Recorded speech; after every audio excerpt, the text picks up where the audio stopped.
गणेश भैया को जन्मदिन की हार्दिक हार्दिक शुभकामनाएं महाराष्ट्र से रंजना किन्नीकर की तरफ से। बहुत बहुत धन्यवाद और बहुत बहुत शुभकामनाएं। आप 150 साल ऐसे इसी तरह हंसते मुस्कुराते और इसी तरह आपकी वाणी हम सुनते रहे, आपकी मधुरता और जो आप कार्य कर रहे हैं उसमें आप और निरंतर आपका कार्य और बढ़े, यही शुभकामना करते हैं और आपका स्वास्थ्य बढ़िया रहे। और इसी शुभकामना के साथ मैं आगे मंच आदरणीय श्री मुन्नीलाल भैया जी, आदरणीय श्री मोहन कुमार सर, सबको अपनी अपनी शुभकामना देने के लिए आमंत्रित करती बस चले, इसलिए ऊपर से नाम लेना शुरू करो, आखिरी तक चले जाओ। बीच में कोई भी बोल देगा फिर दूसरा बोलेगा, तो आप नाम लेते जाओ। सब सब जो है वो शुभकामना। हूँ। जी जी जी जी, पहले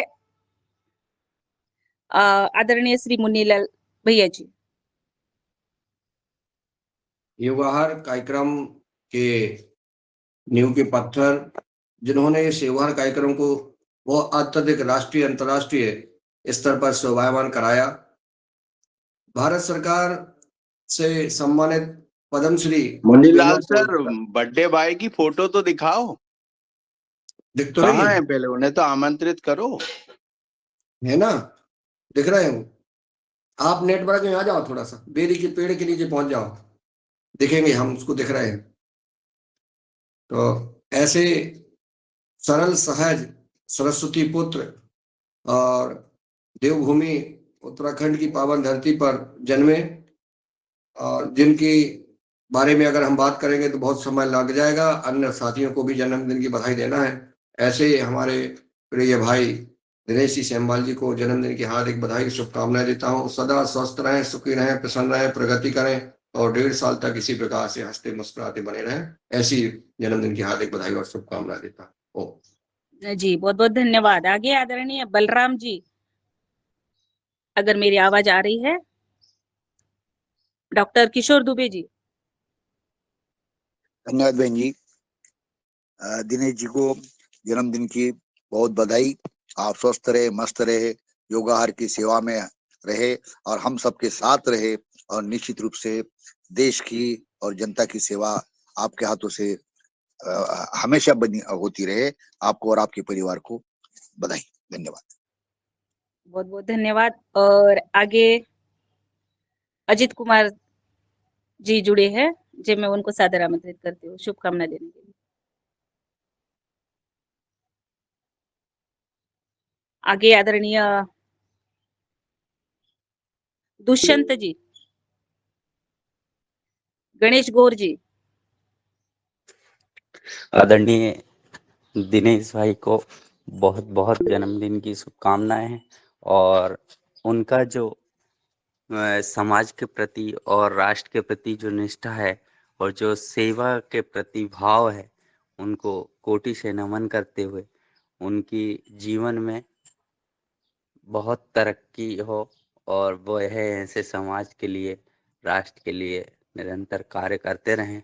आपको कोटि से नमन करते हुए आपको जन्मदिन की बहुत बहुत शुभकामनाएं। बहुत सुंदर। आगे आदरणीय हरेंद्र कुमार जी।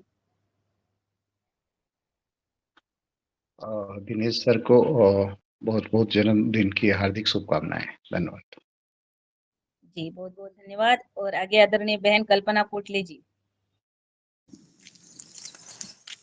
ओम दीदी, दिनेश भैया जी को बहुत सारी शुभकामनाएं जन्मदिवस की। और भैया जी में जो ऊर्जा है वो हम सभी को मिले, हमारे देशवासियों को मिले, क्योंकि असीम उनके पास अनंत ऊर्जा है, तो और दिव्य ऊर्जा है, और उनकी सादगी ऐसी बनी रहे। और गुरु से और ईश्वर से प्रार्थना करते कि वो खूब खूब जिए। ओम। जी बहुत बहुत धन्यवाद आदरणीय बहन कल्पना कोटले जी। आदरणीय कल्पना साहू जी। आदरणीय दिनेश सर को जन्मदिन की अनंत शुभकामनाएं। देवभूमि में जन्मे देव स्वरूप है वो हमारे लिए, और उनकी ऊर्जा हमें इसी प्रकार मिलती रहे। इन शुभकामनाओं के साथ बहुत बहुत सुंदर शुभकामनाएं। और आगे आदरणीय कृष्ण कुमार जी। आदरणीय दिनेश जी को मेरी तरफ से हार्दिक शुभकामनाएं हैं। जिस तरह से ये प्रोफाइल दिख रहे हैं युवा, इसी तरह सदा युवा बने रहे। धन्यवाद जी, बहुत सुंदर। आगे आदरणीय नारायण मीना जी। जी ओम। हमारे योगाहार ग्रुप के मुख्य वक्ता, प्रवक्ता कहेंगे, वक्ता नहीं प्रवक्ता हैं, जो जब भी बोलते हैं बहुत ही उनकी बोली में मिठास रहती है और सभी को बहुत भाते हैं। हमारे ऐसे प्रिय दिनेश जी को जन्मदिन की अनंत अनंत शुभकामनाएं। उनका जीवन सफल हो, मंगलमय हो और निरोगी काया हो, यही मेरी कामना है ईश्वर से। जी ओम। बहुत सुंदर। आगे ओंकारनाथ, आदरणीय ओंकारनाथ जी झारखंड से। आदरणीय श्री पवन कुमार सर। जी जी नमस्कार सभी को, धन्यवाद रंजना जी। आज के हमारे कार्यक्रम में वैसे तो कल जन्मदिन हो गया है दिनेश जी का, तो इनको बिलेटेड जन्मदिन की बहुत बहुत शुभकामनाएं। और जिस प्रकार से आपने बहुत ही तन्मयता के साथ इस योगाहार कार्यक्रम में अपना योगदान किया है और अपने कार्यों को इसके अलावा भी और जगह पर आपने विस्तारित किया है और कार्य कर भी रहे हैं, मैं आपको बहुत बहुत अभिनंदन करता हूं। और आपके जन्मदिन पर इसी तरह से, इसी ऊर्जा से और आने वाले समय पर और अच्छी तरह से और बड़े स्तर पर कार्य करने के लिए मैं आशा करता हूं। आपका बहुत बहुत अभिनंदन। नमस्कार, धन्यवाद। बहुत बहुत धन्यवाद सर, बहुत बहुत अच्छी शुभकामनाएं। और आगे आदरणीय प्रणाली मराठे जी। प्रणाली मराठे, आदरणीय बहन प्रणीता साकरे जी।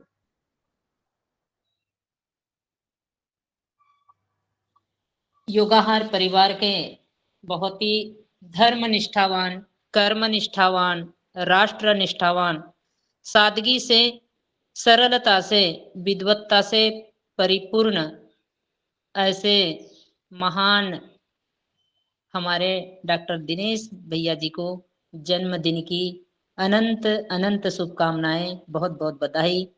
जय श्री राम, जय श्री राम, जय गौ माता। ओम। आपको जन्मदिन की अनंत शुभकामनाएं। धन्यवाद। बहुत बहुत धन्यवाद।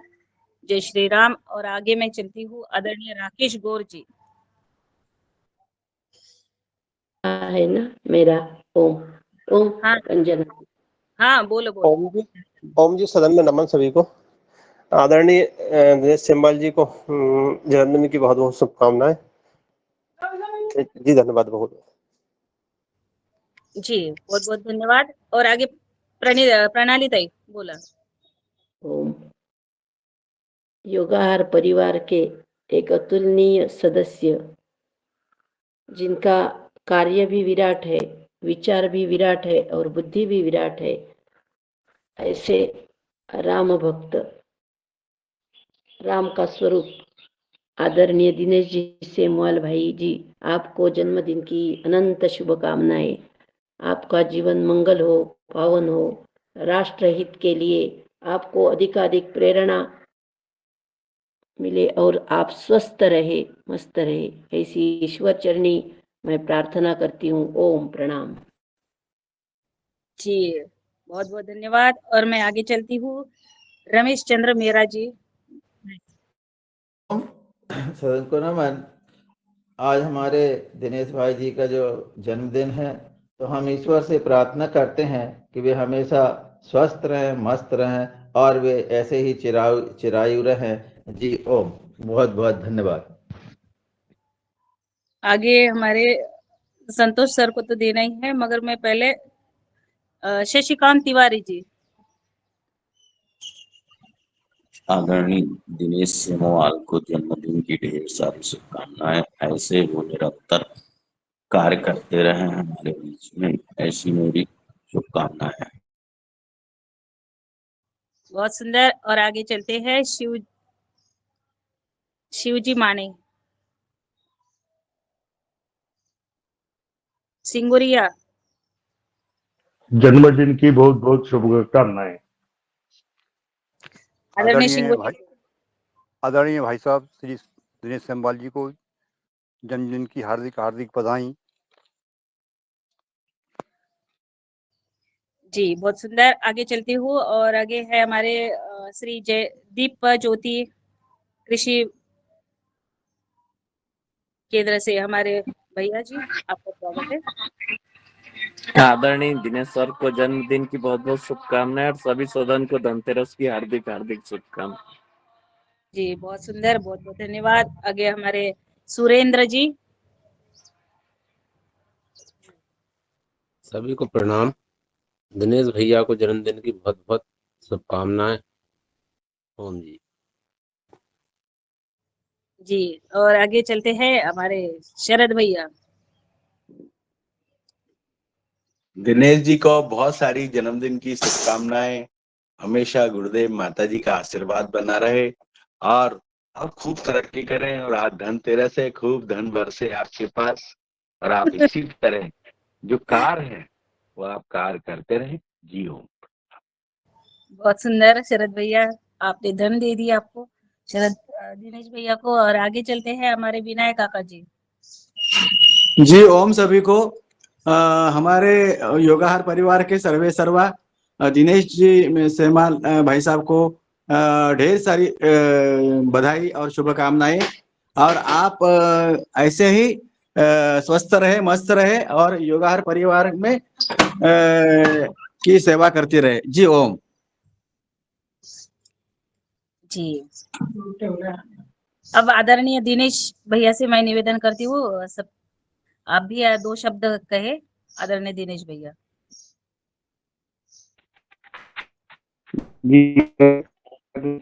तो थोड़ा जी आदरणीय जी। जी अनिल राय जी की रह गई।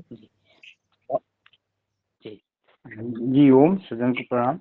आदरणीय भाई साहब जो हमारे लिए बहुत ही योगदान करते रहते हैं, जो हमेशा इन्हीं के कहने पर हमने लोगों से संपर्क किया और धान के बीज और सब्जी के बीज इत्यादि हमें सुगमता से प्राप्त की। मैं ऐसे व्यक्ति श्री आदरणीय दिनेश जी सेंगवाल जी का हार्दिक हार्दिक अभिनंदन करता हूँ जन्मदिन के अवसर पर। जी हो।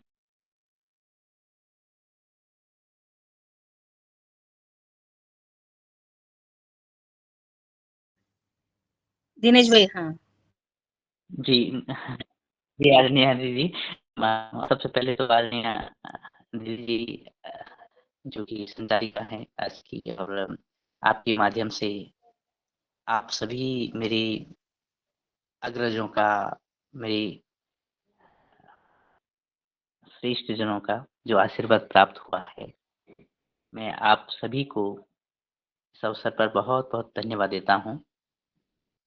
और आप सबका जो आशीर्वचन है, जो शुभकामनाएं हैं, ये सब मिलकर के ऐसा जीवन मंत्र बनाते हैं जिससे मन में और तन में कहीं भी कुछ बाधा हो वो मिट जाती है। और उस मंत्र, ये जीवन मंत्र है, आगे चलने की शक्ति देती है। और कभी अपने मार्ग में भटकूं, उस मार्ग पर पुनः खींच कर हक पूर्वक और शक्ति पूर्वक खींच करके उस मार्ग पे लगा देने वाली बात इस जीवन मंत्र में है। ये योगाहार का पथ है और ये पथ आप सभी के द्वारा जब संचित होता है, जब पोषित होता है, तो ये न्याय का पथ बन जाता है। तो जैसे कहा गया है कि न्यायात पथः परिविचलन्ति पदम न धीरा, कि कैसे कैसे व्यक्ति हों, आप सभी के माध्यम से इस तरह मार्गदर्शन, आशीर्वाद, अभिसिंचन मिलेगा तो न्याय के पथ से विचल होना तो कठिन है किसी को भी, बल्कि जो अपने ट्रैक से भटक रहा होगा, ऐसे मेरे जैसे व्यक्तियों को आपके माध्यम से, आपके आशीर्वाद के माध्यम से, मार्गदर्शन के माध्यम से योग और सभी विषयों के माध्यम से पथ पर और ट्रैक पर आना ही होगा। तो इसी वजह से मैं अपने ट्रैक पे भी हूँ, आप सभी के हाँ, कारण।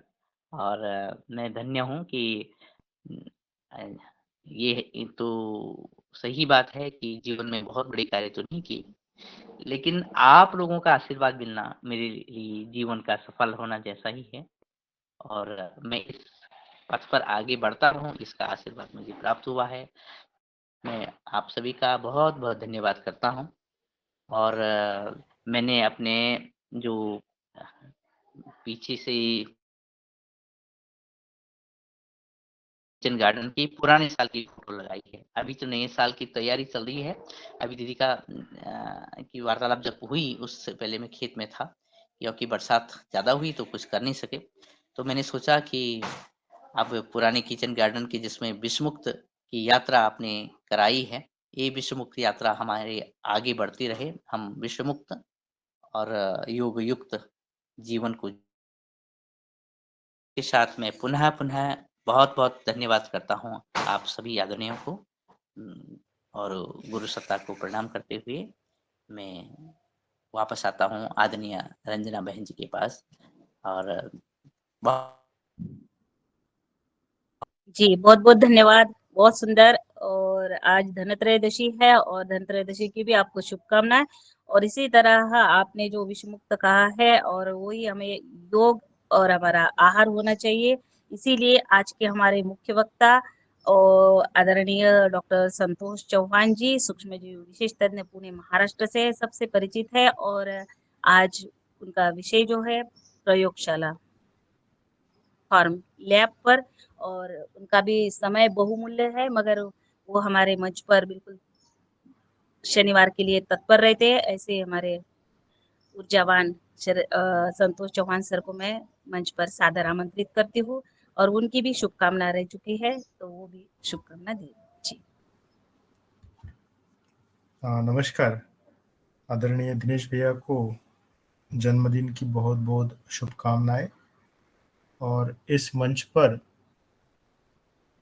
जितने भी गणमान्य व्यक्ति उपस्थित है, आप सभी को आने वाली दीपावली के शुभ अवसर की भी शुभेच्छा देते हुए, यह जो प्राकृतिक खेती या प्राकृतिक जीवन पद्धति के बारे में हम लोग ऑलमोस्ट अब 1.5 साल से ऊपर हम लोग यहाँ चर्चा कर रहे, और इसी विषय में जैसा आज एक्चुअली मैं यही चर्चा करना चाह रहा था कि हम लोगों ने पिछले 1.5 साल में कौन सी चीजें सीखी है, और इन फार्म लेबोरेटरी का जो कंसेप्ट है, फार्म लेबोरेटरी में जो 11 अलग अलग तरह के आर्टिकल्स 2022 में हम लोगों ने जो पब्लिश किए थे, जो कि महाराष्ट्र में जो एक न्यूज़पेपर, डेली न्यूज़पेपर चलता है जिसका नाम है एग्रो1, that is agriculture based technological newspaper. तो जितनी भी अलग अलग तरह की तकनीकें एग्रीकल्चर में डेवलप होती है, तो उन सब चीज़ों का विवरण इस एग्रो1 न्यूज़ चैनल के माध्यम से दिया जाता है। मेरा आप सभी से भी यही एक रिक्वेस्ट होगा कि हम लोग भी जैसा इस तरह से मराठी में महाराष्ट्र में डेली यह न्यूज़पेपर चलता है, तो हिंदी में भी न्यूज़पेपर डेली चलता रहे, इस बारे में भी एक सोच होना ज़रूरी है। और अन्य भाषाओं में भी यह न्यूज़पेपर आते रहे, ताकि किसान भाइयों को जो भी नई नई तकनीकें उपलब्ध है वह लोकल लैंग्वेज में आना चाहिए। और जैसा इस फार्म लेबोरेटरी का जो भी हम लोगों का सफर रहा है, हम लोगों ने जो कुछ भी सीखने की कोशिश की है या आज भी हम लोग समझने की कोशिश कर रहे हैं, तो यह जो 11 आर्टिकल है उनका संक्षिप्त में मैं आने वाले 20-25 मिनट में विवरण करना चाहूँगा। और इसी के माध्यम से हम लोगों ने नए-नए तरह के खाद जो हम लोग अपने खेतों में, हमारे किचन में हम लोग बना पाते हैं, इस बारे में चर्चा की है। और इसके बाद में एक जो चीज़ है, जैसा हम लोग सोचते हैं कि हम लोगों का अपना एक डाइट होना चाहिए और हमें ऐसा लगता है कि मनुष्य ही इस धरती पर एकमेव सजीव है। पर मेरा ये मानना है कि अगर इस धरती पर अन्य जीवों को भी अपना-अपना महत्व हमें देना ज़रूरी है, उस बारे में भी हम लोग एक 5 मिनट में चर्चा करेंगे। और अगर हम संपूर्ण सजीव सृष्टि के बारे में सोचेंगे, तो जो आज की परिस्थितियाँ हैं, यानी सबसे भयंकर परिस्थितियाँ जो हम लोगों ने पिछले 2 महीना में अलग-अलग राज्यों में देखी है, जो फ्लड सिचुएशंस आई है, और इस तरह की सिचुएशंस अगर हमें अवॉइड करना है, तो इन सभी सजीव सृष्टि का क्या महत्व है? यह महत्व, इसका एजुकेशन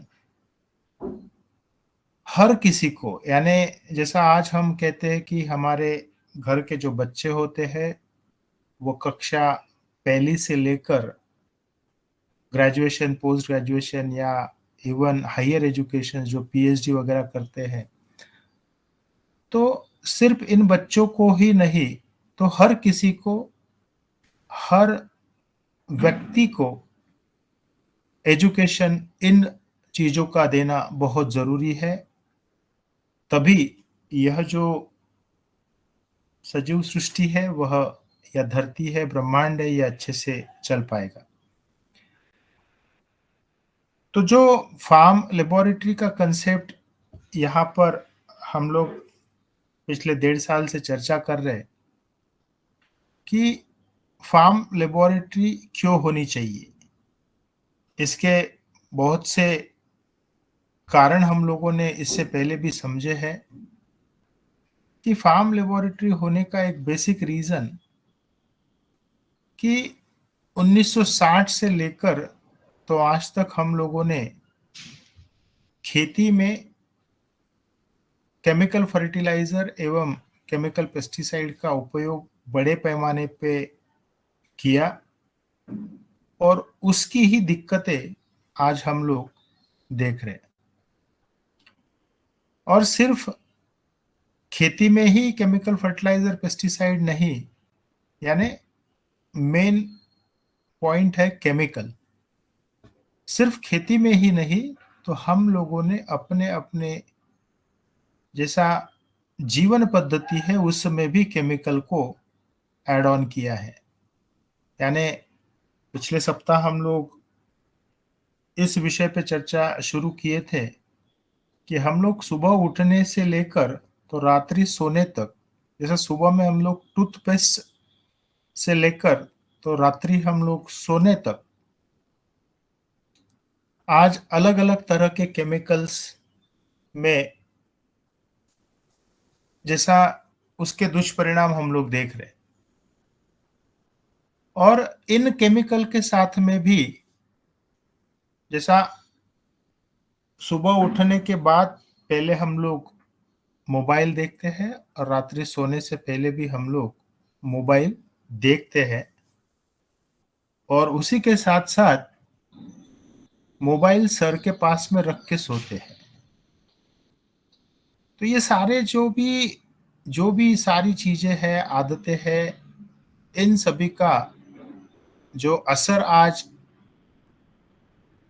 हर लिविंग सिस्टम पर दिख रहा है। और उसी बारे में जैसा एक्चुअल 2022 में यह आर्टिकल सीरीज आया तो इस आर्टिकल सीरीज में मुख्यतः ह्यूमन हेल्थ कैसे अफेक्ट हुई, एनिमल हेल्थ किस तरह से अफेक्ट हुई है, सॉइल हेल्थ किस तरह से अफेक्ट हुई है, और उसके साथ साथ बाकी चीजों को भी किस तरह से असर हुआ है इस बारे में चर्चा की है। लेकिन जो भी जीवन पद्धति आज हम लोग एडॉप्ट कर रहे, वह हमें बदलना जरूरी है।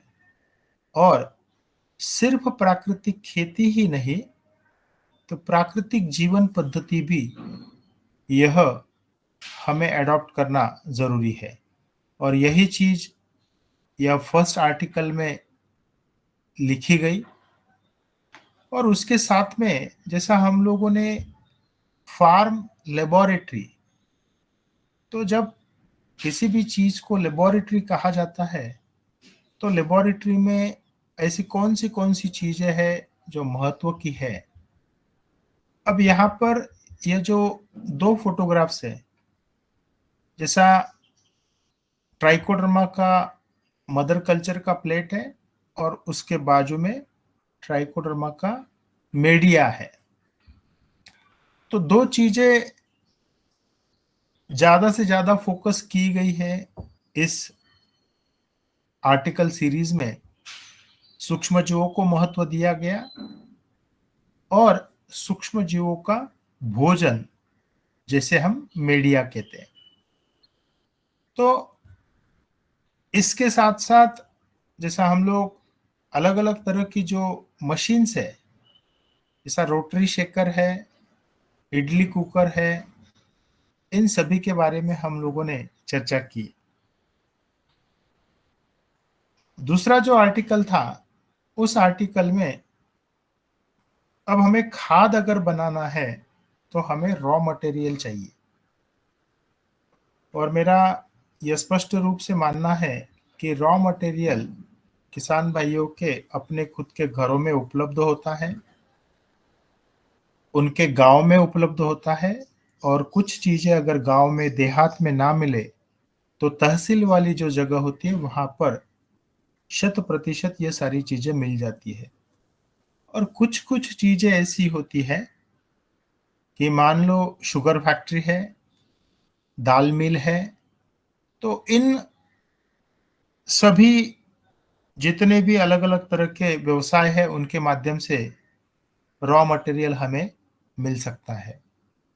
और सबसे इम्पोर्टेंट बात, जैसा हम लोग 1960 से पहले जो खेती हम लोग करते थे, वह गौ माता का गोबर, बकरी का खाद या जितने भी अन्य पशु पंछी हमारे पास में उपलब्ध होते थे, उनके माध्यम से खेती करते थे। तो वह भी एक रॉ मटेरियल का अच्छा स्रोत हो सकता है। और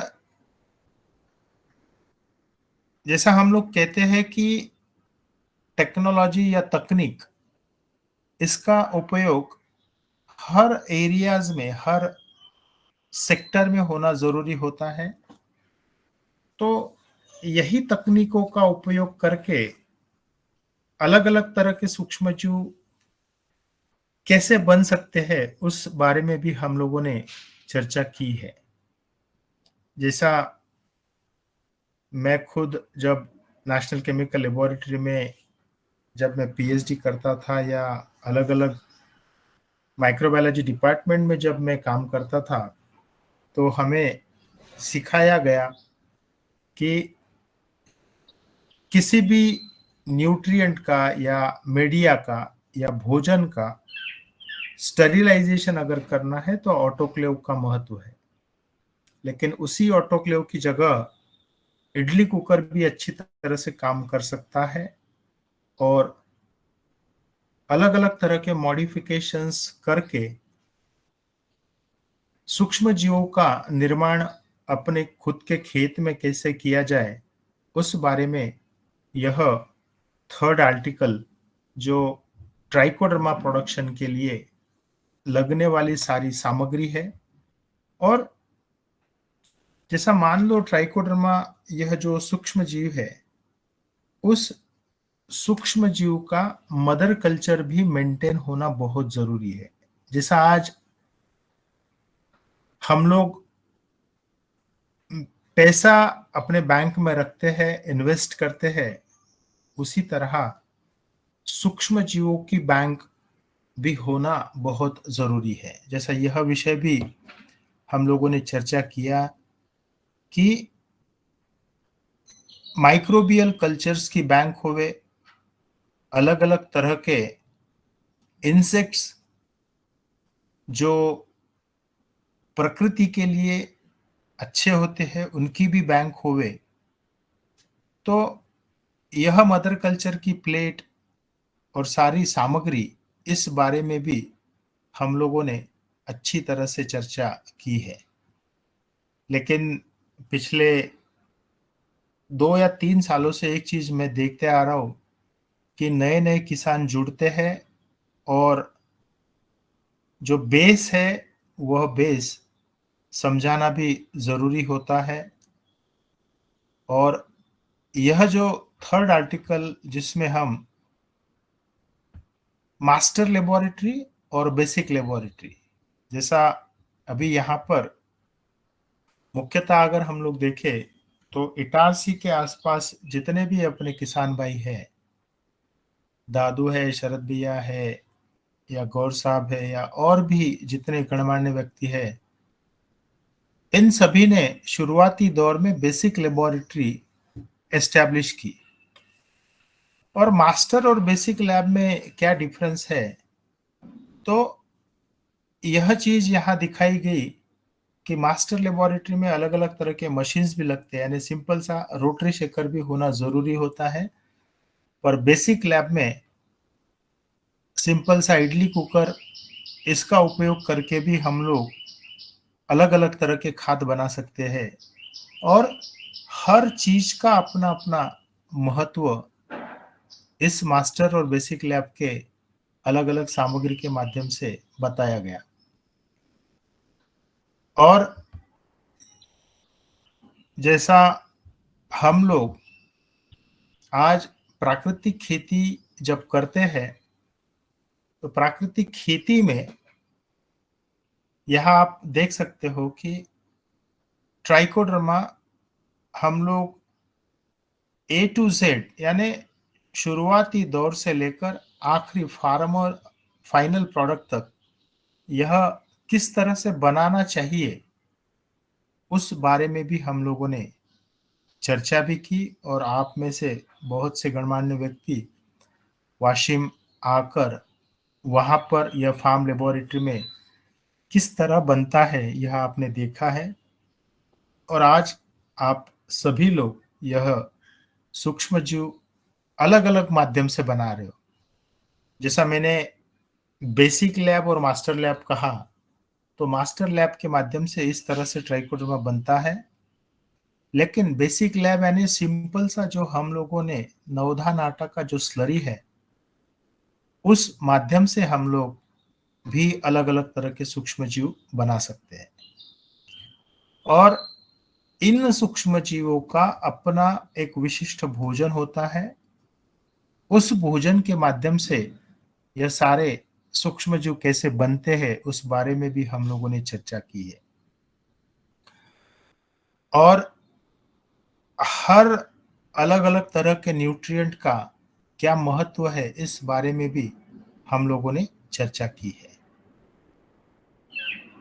यहाँ आप देख सकते हो कि जो मास्टर और बेसिक लैब का जो एक बेसिक डिफरेंस है, जैसा कांच का जो कोनिकल फ्लास्क है उसकी जगह पर प्लास्टिक का डिब्बा, और प्लास्टिक के डिब्बे में ट्राइकोडर्मा का प्रोडक्शन।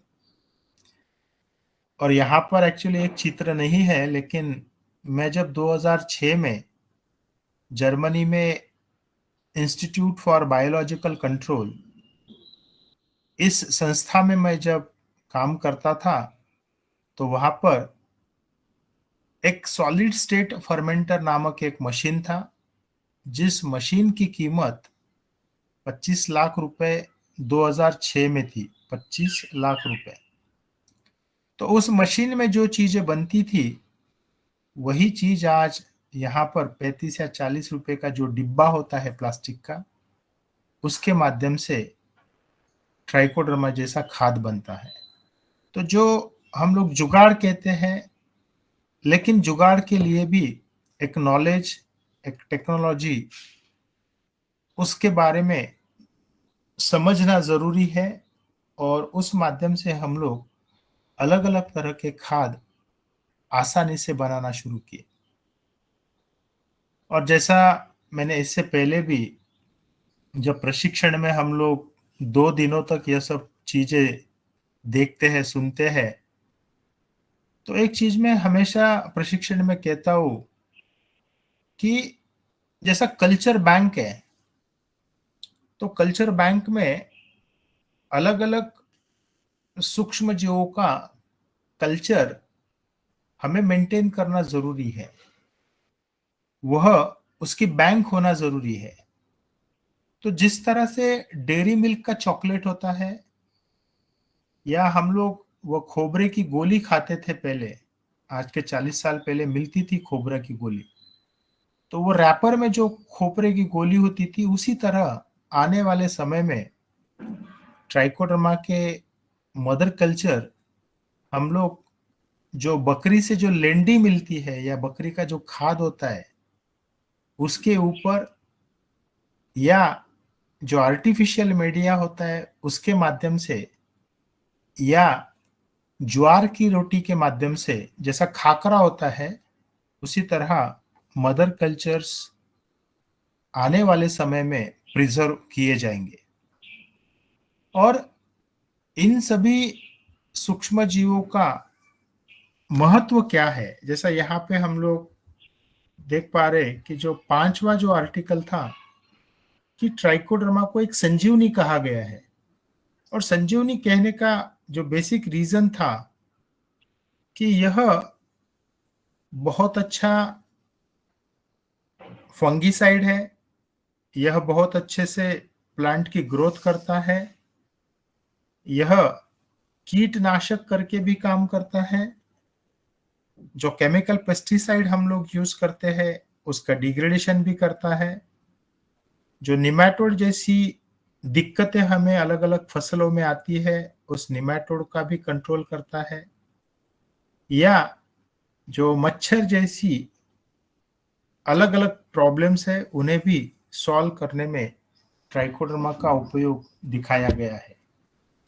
और जो नए रिसर्च अभी सामने आए उसके माध्यम से एक चीज पता चल रही है कि ट्राइकोडर्मा कुछ ऐसे अर्क बनाता है, उन अर्क के माध्यम से कैंसर जैसी बीमारियां भी ठीक हो सकती है। और इसी वजह से ट्राइकोडर्मा को संजीवनी कहा गया है। और जिस तरह से इस ट्राइकोडर्मा को संजीवनी कहा गया है, उसी तरह मेटाराइजियम होवे, बिवेरिया होवे, बैसिलस होवे, या जैसा स्पेसिफिकली हम लोगों ने पिछले 1 महीना से 3 अलग अलग तरह के सूक्ष्म जीवों के बारे में समझने की कोशिश की कि ऐसे कौन से 3 सूक्ष्म जीव है जो मिट्टी में भी पाए जाते हैं, उस मिट्टी के माध्यम से पौधे में भी पाए जाते हैं, और उन पौधों के माध्यम से मनुष्य के गट में या पेट में वे सूक्ष्म जीव पाए जाते हैं। तो उन 3 सूक्ष्म जीवों के बारे में हमने चर्चा की, विशेषतः बैसिलस सबटिलिस, लैक्टोबैसिलस एवं एक्टिनोमाइसेट या स्ट्रेप्टोमाइसिस। तो इन सारे सूक्ष्म जीवों का अपना अपना महत्व है, और उसी वजह से इन सूक्ष्म जीवों पर ज्यादा से ज्यादा फोकस इस आर्टिकल सीरीज में किया गया। और अब जैसा इस आर्टिकल सीरीज में जो 6ठा आर्टिकल था, उस 6ठे आर्टिकल में गौ माता का महत्व दिखाया गया। और आज की ही कक्षा में गौ माता के साथ में और अन्य किन चीजों का महत्व है उस बारे में भी हम लोग समझेंगे। जैसा गौ माता का जो गोबर है, गौ माता से जो दूध मिलता है, गौ माता से जो गोमूत्र मिलता है, इन सभी का महत्व हम लोगों ने समझा है। और मेरा ये स्पष्ट रूप से मानना है कि आने वाली पीढ़ियों को इन सभी जीवों का महत्व समझाना बहुत जरूरी है।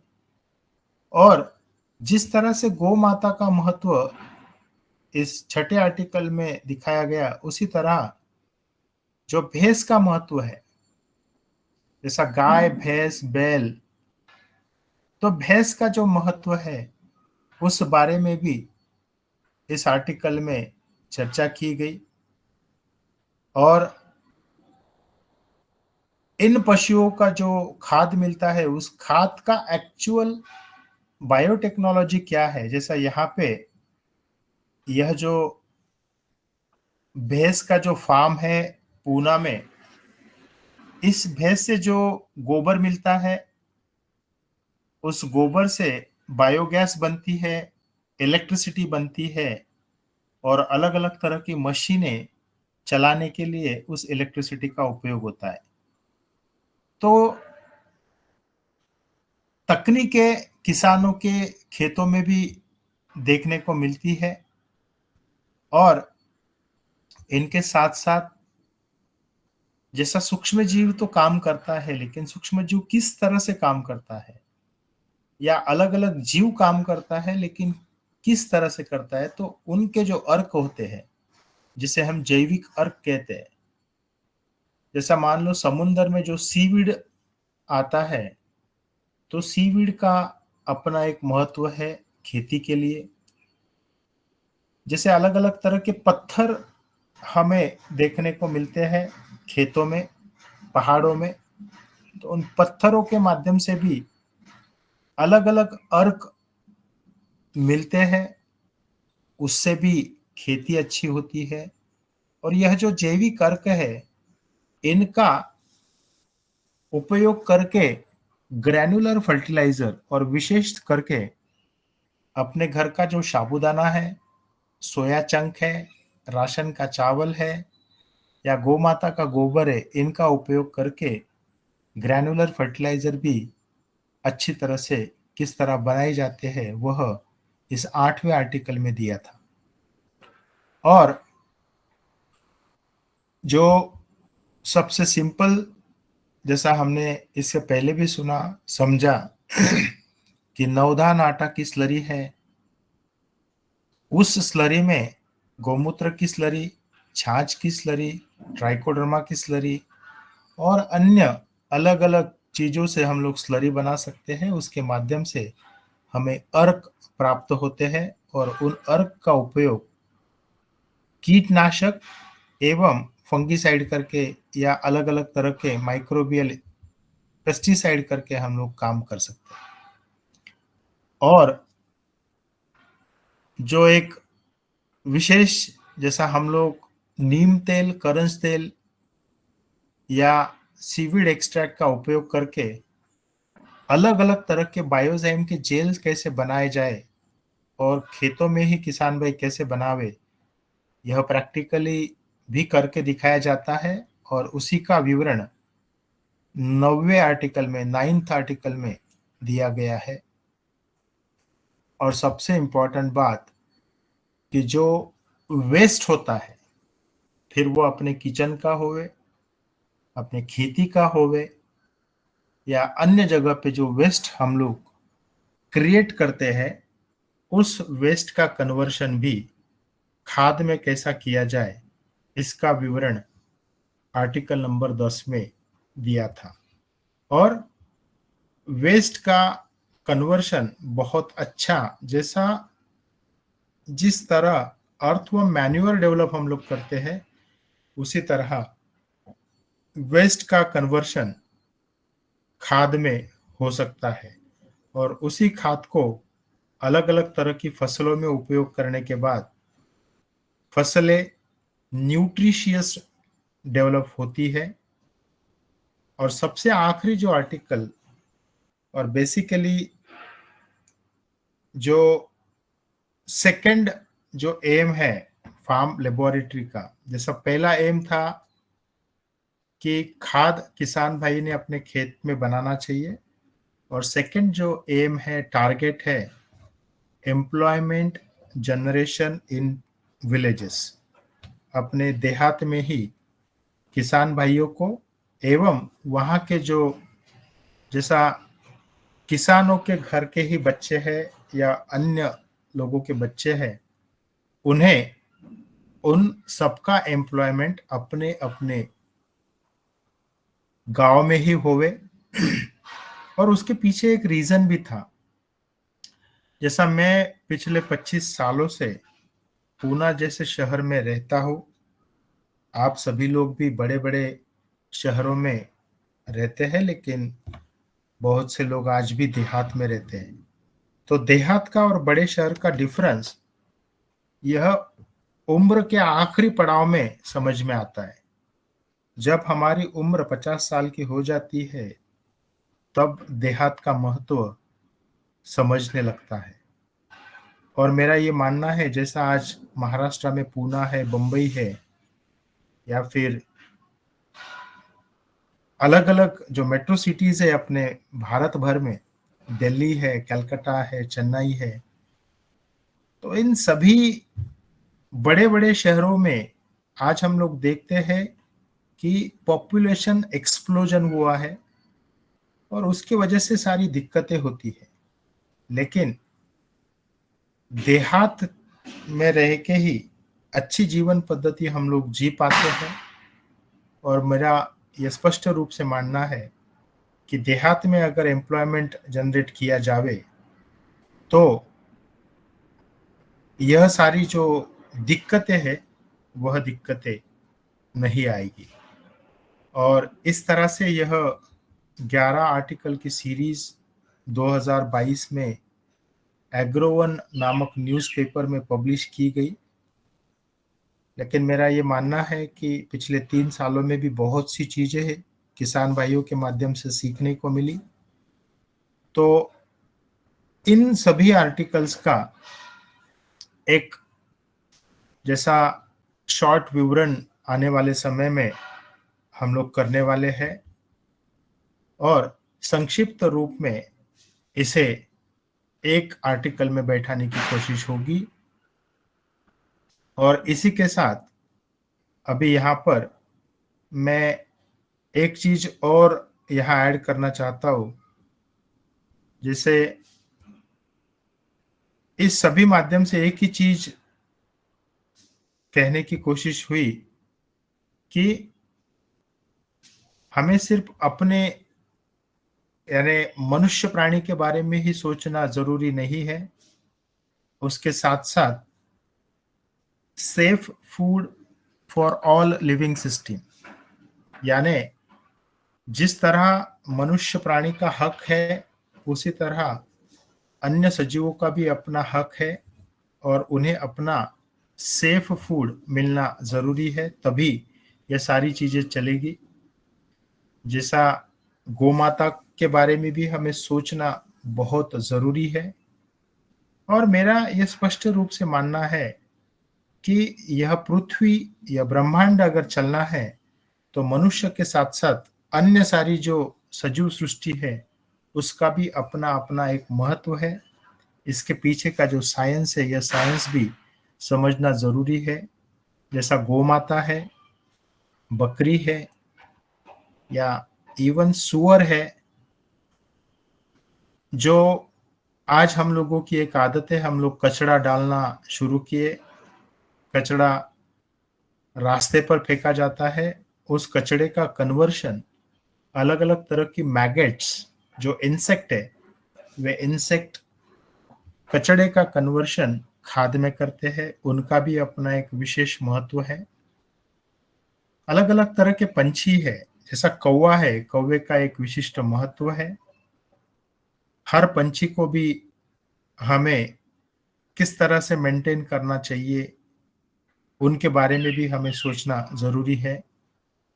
और मधुमक्खी होवे, केचुआ होवे, या इन सभी लिविंग सिस्टम के अंदर, यानी जितनी भी लिविंग सिस्टम के बारे में अभी मैंने कहा, उन सभी लिविंग सिस्टम में अलग अलग तरह की सूक्ष्म जीव है, जैविक अर्क है। इन सभी के बारे में भी उनका महत्व समझना जरूरी है। और अभी तक हम लोग यही समझते थे कि बैक्टीरिया और फंगस, लेकिन उसके अलावा भी कुछ अन्य जीव है, निमैटोड है, प्रोटोजोआ है, उनका भी सॉइल हेल्थ में अपना एक महत्व है। और सबसे इम्पोर्टेंट, जैसे पौधा या पेड़, इसका जो महत्व है, यह महत्व भी हमें आने वाली जनरेशन्स को समझाना जरूरी है। और ऊपर जो सारी लिविंग सिस्टम्स के बारे में कहा गया या आर्टिकल सीरीज के बारे में कहा गया, अगर इन चीजों पर आज भी अगर विचार ना हुए तो ये सारी सिचुएशंस, जैसा फ्लड सिचुएशंस है, इसके बाद से आने वाली दिक्कतें हैं, इन सारी दिक्कतों को आज हम लोग देख रहे। और यह सिचुएशंस अगर अवॉइड करना है तो मेरा स्पष्ट रूप से मानना है कि हमें हर लिविंग सिस्टम के बारे में सोचना जरूरी है। जी ओम, धन्यवाद।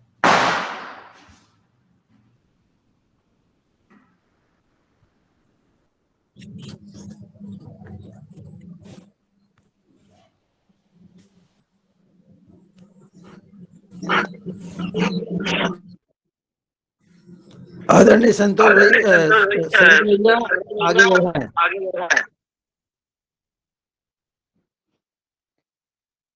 शरद वर्मा जी, मैं आदरणीय राउत सर को सादर आमंत्रित करता हूं कि वो अपना जो भी उनका विचार है। राकेश गौर जी, सॉरी, राकेश गौर जी, आपका हैंड रेज है। जी ओम जी, सदन में नमन सभी को। डॉक्टर साहब से मेरा प्रश्न था आज कि जैसे कि हम पेटी प्लेट बनाते हैं और 200 ग्राम जो अपन ट्राइकोडर्मा डब्बे में लेते हैं, तो ये अपन लगभग सर कितना लंबे समय तक रख सकते हैं? क्योंकि कुछ चेंजेस देखने में आते हैं अपने को समय जैसे जैसे बढ़ते जाता है। मतलब एक बार तो लेयर जैसे कि मान लीजिए अच्छी ग्रोथ पे लेती है, ग्रोथ दिखती है लेयर के ऊपर, और फिर कुछ दिनों बाद में फिर मतलब वो थोड़ा सिमट जाती है, सूख जाती है। फिर दूसरी बार से फिर मतलब कुछ उसमें ग्रोथ देखने को आती है, मतलब ऐसे 12 बार उसमें देखने में आता है। तो ये अपने को मतलब कब तक इसको मतलब उपयोग में रखना चाहिए? मतलब ये चीजें देखने में आ रही हैं, तो इनसे क्या समझिए अपने संदेश आपका क्या मैसेज? नॉर्मली ये है, जैसा जो प्लास्टिक के डिब्बे में हम लोग बनाते हैं, तो 2 महीना तक हमें वह जो ग्रीन ग्रोथ है वह दिखती है, लेकिन उसके बाद में उस पे सफेद लेयर आती है, कभी पीला लेयर आता है। तो यह जैसा शुरुआती दौर में अगर 2 महीना में हम लोग यूज करें तो वह बहुत अच्छा फंगीसाइड करके काम करता है। लेकिन मान लो अगर कुछ गलती की वजह से यह रह जावे 6 महीना, साल भर, तो भी यह वेस्ट डिकम्पोजर करके बहुत अच्छा काम करता है। सिर्फ अगर बहुत पुराना हुए तो वह ड्रिप में से या फ्लड इरिगेशन के माध्यम से मिट्टी में दिया जावे, उसका छिड़काव अवॉइड करना चाहिए। और यह अगर हम लोग फ्लड इरिगेशन से ना देवे तो जो गौ माता का गोबर या अन्य पशुओं का जो भी गोबर है, उसके ऊपर अगर छिड़काव किया जावे तो उसे डिकम्पोज करने के लिए बहुत अच्छा काम करता है। मतलब बोलने का मतलब ये सर कि अपन 2 महीने तक उसको उपयोग कर लें, फिर अपने को उसका उपयोग करना है तो फिर अपन उसको दोबारा मल्टीप्लाई करके ग्रोथ में ला करके और फिर उसको उपयोग करें सर। यानी तो आप 6 महीना तक तो उसको पक्का छिड़काव भी कर सकते हो, लेकिन 6 महीने के बाद में मात्र आपको उसको सॉइल में अप्लाई करना है। जी ओम। पेट का भी था ऐसे ही ना? पेट्री प्लेट नॉर्मली जैसा पेट्री प्लेट हम लोग 8 दिनों तक 10 दिनों तक या मैक्सिमम 15 दिनों तक बाहर रखने को कहते हैं, लेकिन 15 दिन के बाद में पेट्री प्लेट रेफ्रिजरेटर में ही जाना चाहिए और रेफ्रिजरेटर में 1 साल तक पेट्री प्लेट को कुछ भी नहीं होता है, अच्छे से रह सकती है। ये घर के जो फ्रिज कर सकते हैं क्या? आवाज थोड़ा ब्रेक हो रहा है राकेश जी आपका। सर मैं ये पूछ रहा हूँ, घर में जो अपन किचन में फ्रिज का उपयोग करते हैं, घर पे सब्जियां वगैरह या कुछ भी रखते हैं घर के खाने के लिए, उसमें रख सकते हैं सर उसको क्या? हाँ आप रख सकते हो, लेकिन आपको पहले प्लास्टिक के बैग में उसको रैप करना है, उसके बाद में प्लास्टिक के डिब्बे में रखना है और उस डिब्बे को 1 या 2 प्लेट डाल के आपको रेफ्रिजरेटर का जहां पे बर्फ बनता है उसके नीचे वाला जो सेक्शन है उसमें रखना। लेकिन आपको पहले तो प्लेट को प्लास्टिक की बैग, फिर उसे प्लास्टिक के डिब्बे में और उस प्लास्टिक के डिब्बे को भी प्लास्टिक पेपर से रैप करके रखना चाहिए। जी धन्यवाद सर।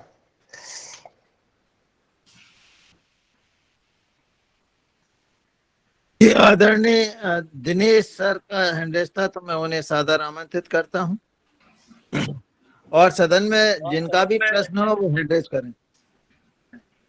जी जी आदरणीय, बहुत बहुत धन्यवाद। मैं तो असल में मेरे मन में यही विचार आ रहा है कि जैसे आदरणीय डॉक्टर संतोष सर ने कहा है कि ये जो आर्टिकल्स हैं ये पब्लिश हैं मराठी में और हिंदी में इसका ट्रांसलेशन होगा, मैं करूँगा और निश्चित ही हिंदी माध्यम से भी कोई न्यूज़पेपर या जो ई पेपर है इसमें भी इनको स्थान मिलना चाहिए और सोशल मीडिया में भी। और अब जब मैं आपको सुन रहा हूँ में बड़ा अंतर आता है, तो मन में ये है कि निकट भविष्य में मैं आपके पास आकर के या किसानों के पास जाकर के इन विधाओं को सीखूं ताकि बायोलॉजिकल कंट्रोल जो लैब है या फार्म लैब है उस पर मेरी समझ अच्छे से बन सके। और सर ये जो अगर हिंदी पेपर्स के लिए या फिर इसके हिंदी ट्रांसलेशन के लिए, वैसे ट्रांसलेशन तो बड़ा सरल हो गया आजकल, लेकिन फिर भी अगर आप मुझे इनको भेज दीजिएगा तो मैं इनको ट्रांसलेट कर सकूंगा और आपके ही माध्यम से या फिर अन्य माध्यम से भी इनको अलग अलग न्यूज़पेपर में आपके नाम से या फार्मर्स की प्रैक्टिस के नाम से इनको पब्लिश किया जा सकता है। धन्यवाद, प्रणाम।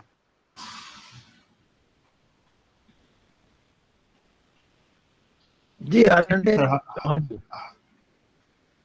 हाँ दिनेश जी, हम लोग इस बारे में चर्चा करेंगे क्योंकि कुछ विषयों में कॉपीराइट्स का भी एक विषय होता है, हम लोग चर्चा करेंगे और उस बारे में फिर आगे बढ़ेंगे।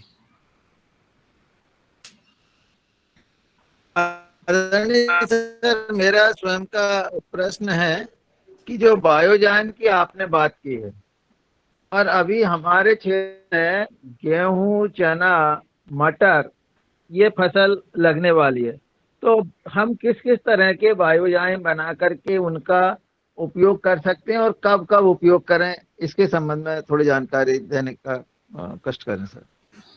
जैसा हम लोगों ने वह जो सीविड एक्सट्रैक्ट की बेस वाली जो बायोजाइम की पाउडर है उसका और नवधान आटे की स्लरी का जो नवधान आटा लगता है उनका उपयोग करके उसमें नीम तेल, करंज तेल डालकर अगर हम लोग बायोजाइम बनाए तो उसका बहुत अच्छा उपयोग देखने को मिला है। और अलग अलग तरह के बायोजाइम्स भी होते हैं जो हम लोग अपने घर के आटे के माध्यम से जो स्लरिया बनाते हैं, जैसा गोमूत्र की है, छाछ की है या वर्मी वॉश की है, तो ये सारे बायोजाइम्स के ही प्रकार है, लेकिन हर किसी बायोजाइम का अपना अपना महत्व है। जैसा आपने जो 3 फसलों के नाम लिए या अन्य कोई भी फसल हो, उन सभी फसलों में ये सारे बायोजाइम्स अच्छी तरह से काम करते हैं और वो हमें रेगुलरली बनाकर वह देना चाहिए। और जैसा मैंने वह ग्रैन्युलर फर्टिलाइजर भी कहा कि साबूदाना या राशन का चावल, तो वह भी एक बायोजाइम का ही प्रकार है, वह हमें अपने खेतों में रेगुलरली देना चाहिए। जी वो सर इनका प्रति एकड़ जैसे इसका हमें जो ग्रेनुअल बनाएंगे उसमें प्रति एकड़ कितना देना है? जैसा हम लोग राशन के चावल से बनाएंगे तो 10 किलो चावल का जो ग्रैन्युलर फर्टिलाइजर है वो देना है। साबूदाना से बनाए तो 5 किलो प्रति एकड़ देना है। या अगर हम लोग अर्थवर्म का मैन्यूअर यूज करके भी करते हैं तो एक 50 किलो प्रति एकड़ हमें उस पे कोट करके देना जरूरी होता है। जी और सर जैसे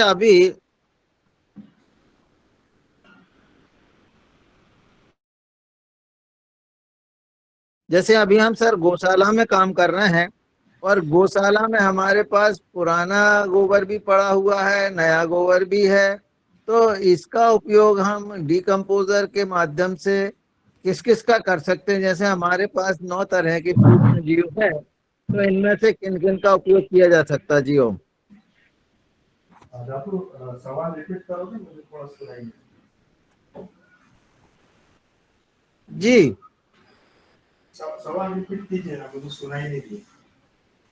मैं ये कह रहा हूँ सर, हमारे पास अभी गौशाला में बहुत सारा पुराना गोबर पड़ा है, नया गोबर हमारे पास है, तो हम यदि इसे डिकम्पोज करते हैं तो जो अपने पास 9 तरह के जीव हैं, तो इन्हें किन किन जीवों को उसमें डेवलप कर सकते हैं? नॉर्मली ये देखिए केचुआ खाद ही सबसे उत्तम होता है। गोबर में अगर केचुआ खाद डाल के उसका खाद बनाया जाए तो बहुत अच्छा। और उसके बाद अगर आपको ऐसा लगता है कि अगर गोबर से हमें खाद बनाना है तो बायोगैस यह तकनीक भी बहुत अच्छा होता है। तो इन दोनों माध्यम से बहुत अच्छा खाद बनता है। दोनों में से कोई भी एक माध्यम में, नहीं तो फिर सिंपल सा गोबर खाद आप 1 साल के लिए उसे थर्मल डिकम्पोजिशन का जो प्रोसेस होता है उसके माध्यम से उसे डिकम्पोज करना चाहिए। जी हो।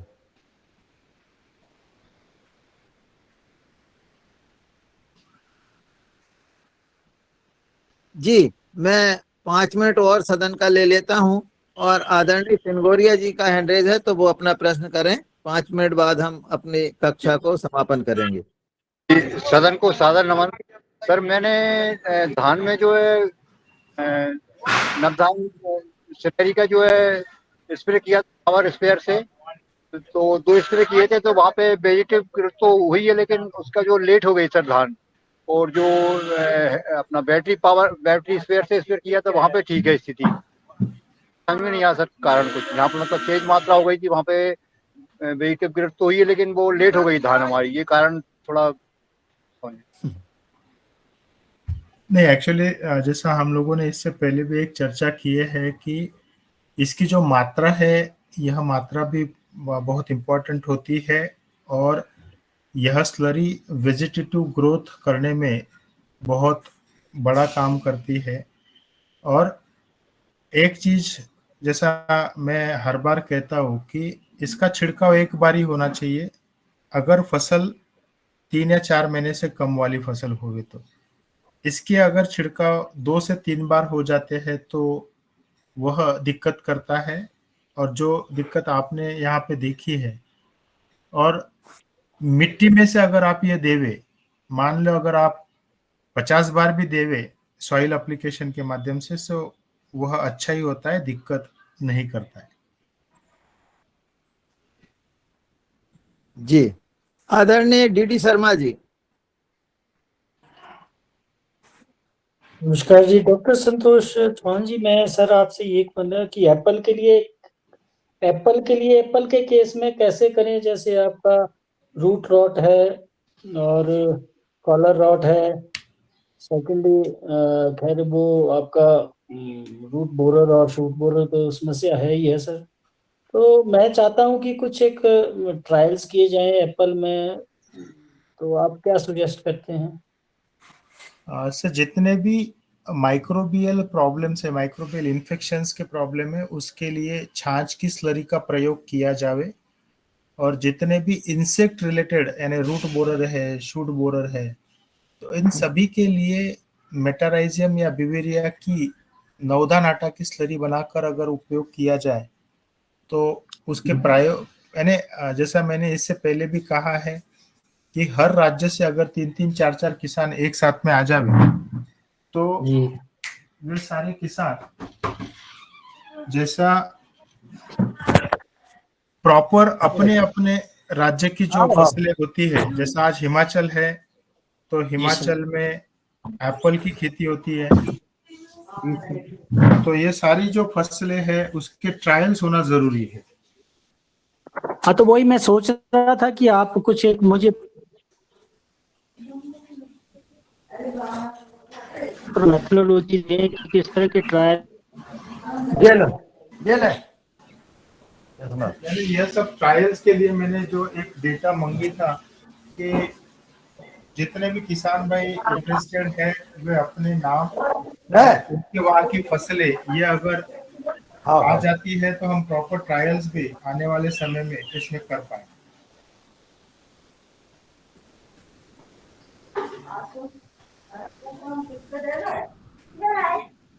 कहाँ है गाँव?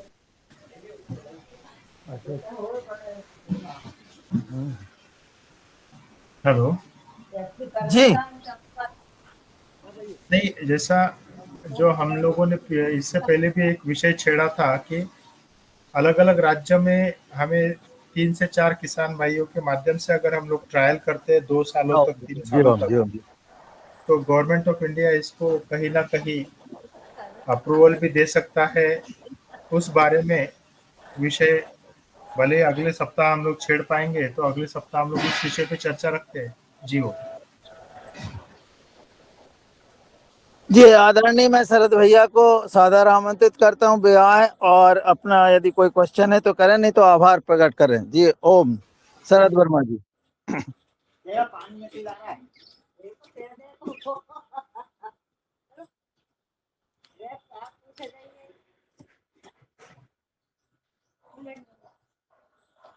तो शायद शरद वर्मा जी है नहीं, तो मैं सभी का हृदय से आभार व्यक्त करता हूं। आप सब जुड़े इसके लिए बहुत बहुत आभार। जी ओम।